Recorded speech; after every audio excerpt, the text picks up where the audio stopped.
Hi friends, welcome back. మన విజయవాడలో ఫుల్గా వరదలు, నీళ్లు, వాగులు, వంకులు అన్నీ పొంగి పొరులుతున్నాయి కదా. చాలా ఏరియాలు ఈ వర్షాల ఎఫెక్ట్ తోటి ఎఫెక్ట్ అయినాయి అనమాట. చాలామంది చాలా ఇబ్బంది పడుతున్నారు. సో అవన్నీ చూద్దాం. అసలు విజయవాడలో ఏ ఏ ఏరియాలు మునిగిపోయినాయి, అసలు ఎంతవరకు ప్రభావం ఉంది, అవన్నీ దగ్గరుండి చూడడానికి విజయవాడ అయితే వెళ్ళాను అనమాట. సో ఆ వీడియోస్ అన్నీ మీకు వరుసగా పెడతాను. ఎక్కడెక్కడ ఏరియాలు మునిగిపోయినాయి, అక్కడ చాలా ఇల్లు కూడా కూలిపోయినాయి అనమాట ఈ వాటర్కి.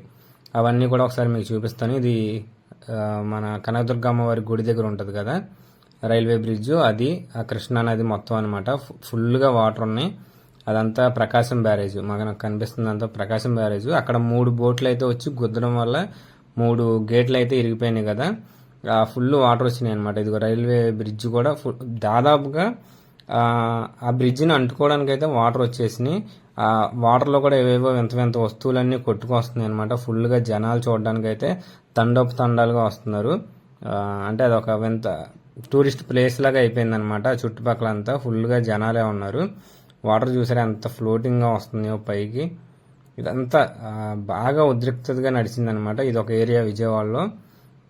మొత్తం బోట్లు మీకు మన వెనకాల కనిపిస్తుంది కదా బోటు. ఇంకా కొంచెం లోపలికి వెళ్తే దగ్గర దగ్గర 5 అడుగుల నుంచి 10 అడుగుల వరకు నీళ్ళు ఉన్నాయంట. అంటే మనకన్నా ఎత్తు, మనిషి దిగి నడిచి రావడానికి కూడా ఉండదు. మొత్తం ఆ బోట్లోనే ఇంకో ఆహారం ఉంటాయి కదా, ఫుడ్ ప్యాకెట్లు కానీ వాటర్ బాటిల్స్ కానీ ఇట్లా కొందరు కార్లో అయితే వచ్చి ఇచ్చి వెళ్తున్నారు. వీటన్నిటిని ఆ బోట్లో ఎక్కించుకుని అయితే వాళ్ళు అందరికీ సప్లై చేయడానికి అయితే వెళ్తున్నారనమాట. ఒకసారి ఊహించుకోండి, కిందంతా నీళ్ళు ఉన్నాయి. మనం ఇప్పుడు అందరూ మినరల్ వాటర్, గ్రౌండ్ వాటర్, ఆ వాటర్ తాగడానికి కూడా ఎటువంటి ఫెసిలిటీస్ కూడా ఉండవు. కాబట్టి వాళ్ళు ఒక వాటర్ అయినా సరే, వాటర్ తాగాలన్నా సరే చాలా ఇబ్బంది పడాలి. చిన్న చిన్న పిల్లలు ఉంటారు, ప్రెగ్నెంట్ లేడీస్ ఉంటారు, ముసలోళ్ళు ఉంటారు, వైద్య సహాయం కావాలనుకునే వాళ్ళు ఉంటారు. వాళ్ళందరూ కూడా చాలా అంటే చాలా ఇబ్బంది పడ్డారనమాట. మా ముందే ఇట్లాంటి బోట్లు ఒక 4 అయితే తీసుకొచ్చి దింపారు. ఇది రాణిగారి తోట అంటారు కదా, కృష్ణలంక సైడ్ అనమాట.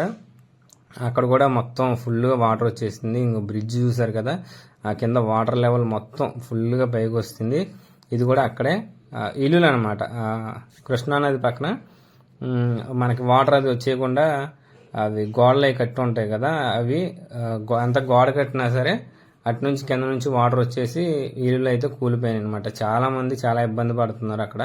చూసారుగా ఇల్లు ఎలా కూలిపోయింది. ఈ ఇల్లు చూడండి, కింద పునాది మొత్తం కదిలిపోయి పైన పగులు వచ్చేసింది అనమాట.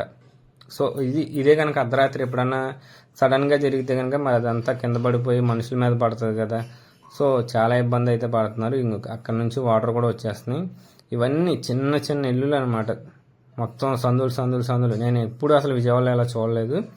ఇది వచ్చేసి మనకి వారధి అంటారు కదా, విజయవాడ నుండి గుంటూరు సైడ్ వెళ్ళే వారధి. అసలు ఒక పెద్ద సముద్రంలో ఉందన్నమాట. ఫుల్గా జనాలు, ఫుల్ ట్రాఫిక్ జాము, అసలు మొత్తం అలా నిలిచిపోయినాయి. మేము వెళ్ళడానికి చాలా టైం పట్టి ఇట్లా పైకి బ్రిడ్జ్ మీదకి వచ్చాము. బ్రిడ్జ్ కింద అయితే ఫుల్ ట్రాఫిక్ ఉందన్నమాట. మొత్తం బండ్ల మీద, కార్ల మీద చూడడానికి తెగ వస్తున్నారు జనాలు అయితే. చూడండి, అటు ఇటు మొత్తం నీళ్ళే, ఎటు చూసినా నీళ్ళే. ఇది ఒక ఏరియా అనమాట. అంటే ఇది ఏంటంటే విజయవాడ నుండి మనకి అమరావతికి వెళ్ళడం కోసం అక్కడ సెక్రటరియట్ ఇవి ఉంటాయి కదా, మన హైకోర్టు, అవి చూడడానికి అని చెప్పేసి వెళ్ళామన్నమాట. మధ్యలో అయితే ఇలాంటి చాలా వచ్చినాయి. మీకైతే ఒక క్లిప్పే పెడుతున్నాను. ఇట్లాంటి వాగులు ఎన్నో ఉన్నాయంటే అసలు చెప్పలేం, లెక్కలేవు అనమాట. కారుకి దగ్గర దగ్గర డోర్ పై వరకు, బ్యానెట్ వరకు చూడండి. ఇక్కడ మీకు కొంచెం కెమెరా పైకి లేపి చూపిస్తాను. బ్యానెట్ పైకి కూడా వాటర్ వచ్చేసినాయి. అవి చూసారా, అంటే బ్యానెట్ కూడా వాటర్లోకి వెళ్ళిపోయింది. డోర్ సగం వరకు వాటర్ వచ్చేసినాయి అనమాట. చాలా అయితే చాలా అంటే చాలా భయం వేసింది. కాకపోతే ముందు కొనసాగాలి కాబట్టి అట్లా వెళ్ళాము. కార్ ఇంజిన్లోకి నీళ్ళు వెళ్ళిపోతామో అన్నీ భయం వేసి చివరికి హైకోర్టు దగ్గరికి వచ్చాం అనమాట. ఇక్కడైతే వాటర్ అయితే ఏం లేవు, మొత్తం క్లియర్గా ఉందన్నమాట. చూడండి, ఇంకో హైకోర్టు, ఇది మన హైకోర్టు. నేను కూడా ఫస్ట్ టైం వచ్చాను. ఆ వ్యూ కూడా బాగుంది, చాలా అంటే చాలా బాగుంది. ఇది వచ్చేసి మనకి లెజిస్లేటివ్ కౌన్సిల్ అంటారు కదా, శాసన మండలి. అలాగే అసెంబ్లీ కూడా, అసెంబ్లీ అలాగే శాసన మండలి, శాసనసభ శాసన మండలి అనమాట. ఇది ఇంకొక గేటు. సో అదనమాట వీడియో. అయితే చాలా కష్టపడి అయితే షూట్ చేసాం. వీడియో కనుక మీకు నచ్చినట్టయితే ఖచ్చితంగా లైక్ చేయండి, షేర్ చేయండి. మెయిన్ కృష్ణానది వల్ల కాకుండా బుడమేరు అంటారు కదా, అది పొంగడం వల్ల అయితే గండి పడడం వల్ల ఈ వాటర్ అంతా వచ్చినాయి అంట. Thank you for watching.